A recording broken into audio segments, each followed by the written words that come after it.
साईं नगड़न वगड़न सारन खे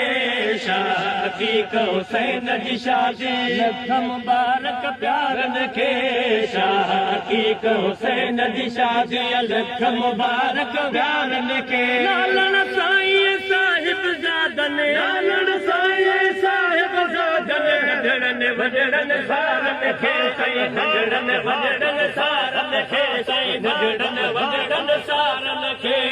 शाक़ीक़ हुसैन जी शादी जीलानी जो अथव दुआऊं शालन लॻंदो कोसियूं हवाऊं जीलानी जो अथव दुआऊं शालन लॻंदव कोसियूं हवाऊं जीलानी जो अथव दुआऊं शालन लॻंदव कोसियूं हवाऊं शाल सलामत हूंदो साईं शाल सलामत हूंदो साईं आहे ख़ुशी जग सारे खे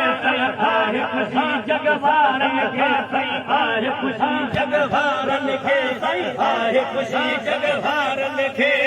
शाक़ीक़ हुसैन जी शादी लख मुबारक प्यारन खे शाक़ीक़ हुसैन जी शादी लख मुबारक प्यारन खे शाक़ीक़ हुसैन जी शादी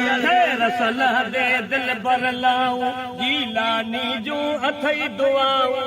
रसल बर दे लाऊं जीलानी जूं अथई दुआऊं रसल दिल बर लाऊं जीलानी जूं अथई दुआऊं बाप तुझे केॾी ख़ुशी आहे तुझे केॾी ख़ुशी आहे जो जमायत वारन खे साईं है जो जमायत वारन खे साईं है जो जमायत वारन खे साईं है जो जमायत वारन खे शाक़ीक़ हुसैन जी शादी लख मुबारक प्यारन खे शाक़ीक़ हुसैन जी शादी साईं जवानी बख़्शे ॾींदुसि सत पुट तो रब साईं कंदुसि रब साईं जवानी बख़्शे ॾींदुसि सत पुट तो रब साईं कंदुसि रब साईं जवानी बख़्शे ॾींदुसि सत पुट तो रब साईं कंदुसि खोड़ मुबारक मुंहिंजे तरफ़ा खोड़ मुबारक मुंहिंजे तरफ़ा साहिब ज़ादन सारन खे साहिब ज़ादन सारन खे साईं साहिब ज़ादन सारन खे साईं साहिब ज़ादन सारन खे शाक़ीक़ हुसैन जी शादी लख मुबारक प्यारन खे शाक़ीक़ हुसैन जी शादी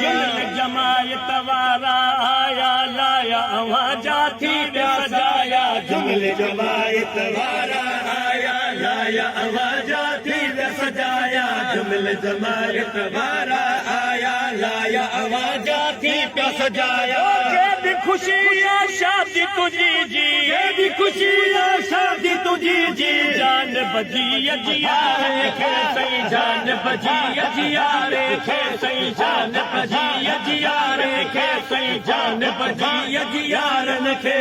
शाक़ीक़ हुसैन जी शादी लख मुबारक प्यारन खे शाक़ीक़ हुसैन जी शादी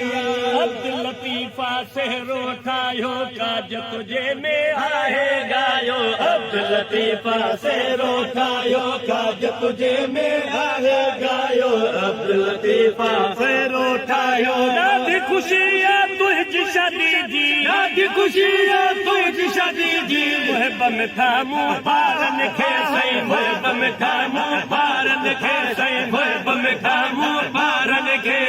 शाक़ीक़ हुसैन जी शादी लख मुबारक प्यारन खे शाक़ीक़ हुसैन जी शादी लालण साईं साहिब ज़ादन लालण साईं साहिब ज़ादन वॾड़न